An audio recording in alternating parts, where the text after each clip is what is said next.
नमस्ते दोस्तों, मैं हूं प्रदीप कुमार। आप देख रहे हैं डिजिटल मार्केट। वीडियो शुरू करने से पहले बता दूं, ये वीडियो एक एजुकेशनल पर्पज़ के लिए। अगर आप स्टॉक मार्केट में कोई भी फाइनेंशियल इन्वेस्टमेंट करते हो तो अपने फाइनेंशियल एडवाइजर से सलाह जरूर लें या फिर अपनी सोच समझ के साथ ही स्टॉक मार्केट में इन्वेस्टमेंट करें। अगर आपको स्टॉक मार्केट में कोई भी फाइनेंशियल लॉस होता है तो उसके लिए ये वीडियो रिस्पॉन्सिबल नहीं रहेगी। तो चलो दोस्तों, वीडियो शुरू करते हैं। देखो, आज हम बात करने वाले हैं अंबुजा सीमेंट लिमिटेड स्टॉक के बारे में। आज इस स्टॉक की पूरी डीपली फंडामेंटल एनालिसिस हम इस वीडियो में करने वाले हैं। साथ में स्टॉक का पूरा पोस्टमार्टम करने वाले, देखते हैं स्टॉक की पोस्टमार्टम रिपोर्ट में क्या निकल के आता है। तो चलो वीडियो शुरू करते हैं। देखो, अगर स्टॉक का करंट शेयर प्राइस देखा जाए तो 632 रुपए के आसपास है। साथ में 6 रुपए 85 पैसे के पॉजिटिव मोमेंटम के साथ फ्राइडे को ये स्टॉक ताबड़तोड़ स्पीड से अपने अपर सर्किट की ओर काफी स्पीड से बढ़ रहा है। साथ में यहाँ पे 1.25% के आसपास जबरदस्त पॉजिटिव मोमेंटम देखने को मिला।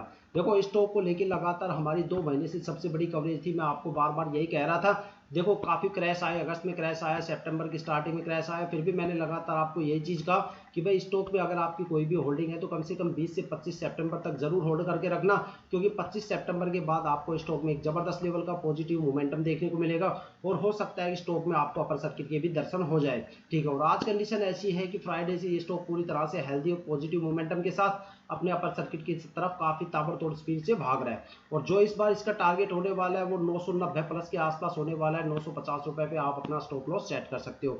अगर स्टॉक की लास्ट ईयर की परफॉर्मेंस की बात करें तो ये स्टॉक 404 रुपए 5 पैसे से चल के 706 रुपए 95 पैसे के आसपास गया था। देखा जाए तो यहाँ पे एक अच्छा खासा रिटर्न इन्वेस्टर्स को देखने को मिला। 90% के आसपास यहाँ पे रिटर्न देखने को मिला। साथ में अगर स्टॉक में डिविडेंड की बात करें तो कंपनी ने यहाँ पे 0.32% का डिविडेंड भी अनाउंस कर रखा है। देखो, डिविडेंड मोस्टली कंपनी उसी केस में अनाउंस करती है जब वहाँ पे पब्लिक इन्वेस्टर्स की कमी होती है। तो पब्लिक इन्वेस्टर्स को अट्रैक्ट करने के लिए company time to time dividend यहाँ पे अनाउंस करती है। साथ में अगर स्टॉक के पी रेशियो की बात करें तो यहाँ पे 42.16 यहाँ पे पी रेशियो है। मतलब कंपनी का जो ट्रेंड है वो पूरी तरह से एवरेज से थोड़ा सा ऊपर है। मतलब यहाँ पे आपको एक पॉजिटिव मोमेंटम देखने को जरूर मिलेगा। अब बात करने वाले कि भाई कंपनी कितने प्रॉफिट में चल रही है, वहाँ पे जो ऑपरेशनल एक्टिविटी है और सेल्स एक्टिविटी है वो आखिर कितना प्रॉफिट कंपनी के लिए जनरेट करके दे रही है। तो उसके लिए हमें कंपनी की क्वार्टरली फाइनेंशियल रिपोर्ट चेक करनी पड़ेगी। रिसेंटली जो क्वार्टरली रिजल्ट है वो जून 2024 का है। तो देखते हैं एक नज़र डाल के क्या निकलता है यहाँ पे।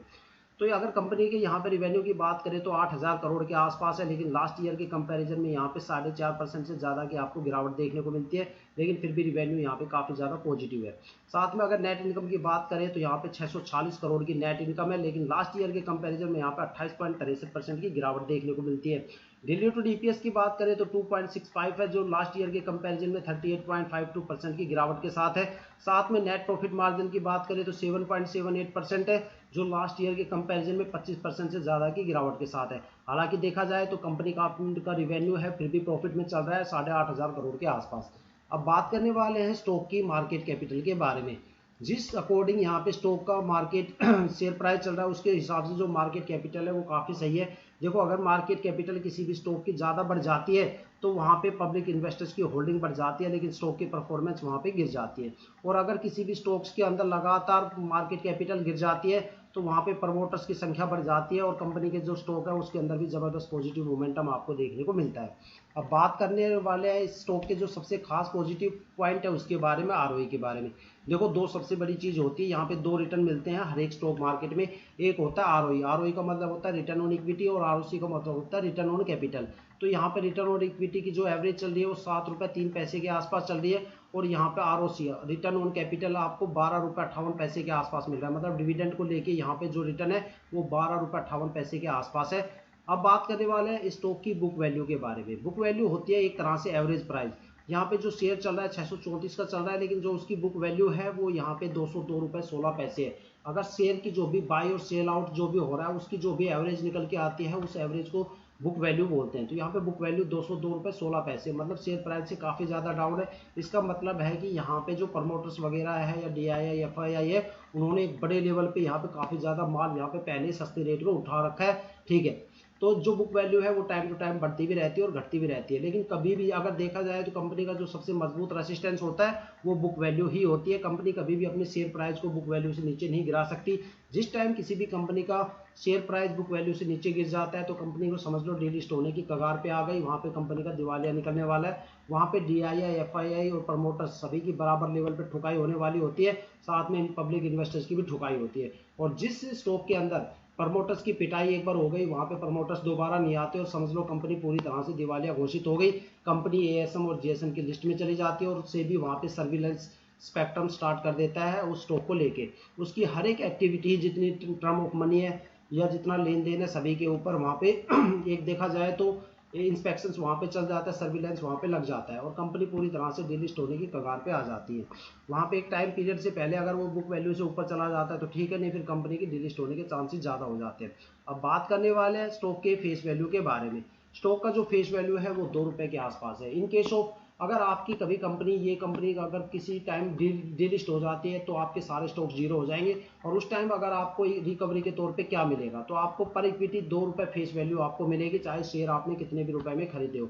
लेकिन देखा जाए तो स्टॉक मार्केट में फेस वैल्यू को कभी कंसीडर नहीं किया जाता, क्योंकि बंदे जैसे स्टॉक के अंदर इस तरह की न्यूज़ आएगी कंपनी डिलिस्ट हो रही है वो बेच बाज के निकल लेते हैं, फेस वैल्यू का इंतजार कोई नहीं करता। अब बात करने वाले हैं स्टॉक में आपको शॉर्ट टर्म में कितना रिटर्न मिलेगा, लॉन्ग टर्म में आपको कितना रिटर्न मिलेगा। अगर शॉर्ट टर्म में 1 वीक तक अगर आप होल्ड करते हो तो 2.5% का रिटर्न है, 1 मंथ तक होल्ड करते हो तो यहाँ पे 1.5% का रिटर्न है, 3 मंथ की होल्डिंग पे कोई रिटर्न नहीं है, 6 मंथ की होल्डिंग पे 5.5% का रिटर्न है और अगर 9 मंथ की होल्डिंग करते हो तो यहाँ पे 22.5% का अच्छा खासा रिटर्न आपको देखने को मिलता है। और अगर आप लॉन्ग टर्म में यहाँ इन्वेस्ट करते हो 1 ईयर के लिए तो 47.5% का रिटर्न है, 2 ईयर में 26.5% की नियर बाय रिटर्न है, 3 ईयर्स में 51% का नियर बाय यहाँ पे रिटर्न है, साथ में 4 ईयर में 199% के आसपास यहाँ पे रिटर्न देखने को मिल सकता है, साथ में 5 ईयर्स में आपको 206% के आसपास एक अच्छा खासा रिटर्न देखने को मिल सकता है। तो देखा जाए तो ये जो स्टॉक है वो लॉन्ग टर्म के लिए सबसे ज़्यादा प्रॉफिटेबल है। अगर आप शॉर्ट टर्म में यहाँ इन्वेस्टमेंट करना चाहते हो तो 6 मंथ या 9 मंथ का यहाँ पे स्लॉट ले सकते हो, यहाँ पे एक अच्छा खासा आपको रिटर्न देखने को मिलेगा।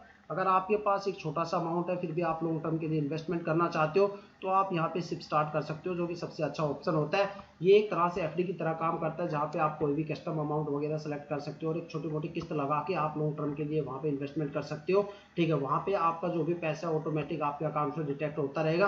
ठीक है, जिस टाइम पीरियड के बाद आप सिप को क्लोज करोगे, एग्जिट करोगे, आपका जो भी प्रिंसिपल अमाउंट रहेगा साथ में जो भी आपकी मैच्योरिटी बनेगी रिटर्न के साथ वो सारी आपके अकाउंट में ट्रांसफर कर दी जाती है और आपकी सिप वहाँ पे बंद हो जाती है।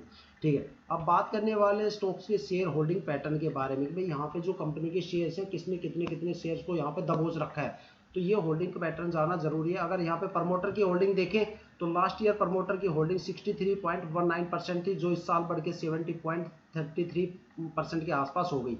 देखा जाए तो डीआईआई की होल्डिंग की अगर बात करें तो पिछले साल 15.53% थी, जो इस साल घट के 13.26% हो गई।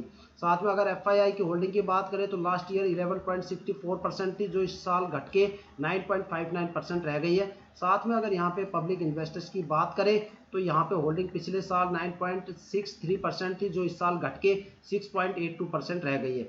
देखा जाए तो यहाँ पे गवर्नमेंट की कोई भी होल्डिंग नहीं है।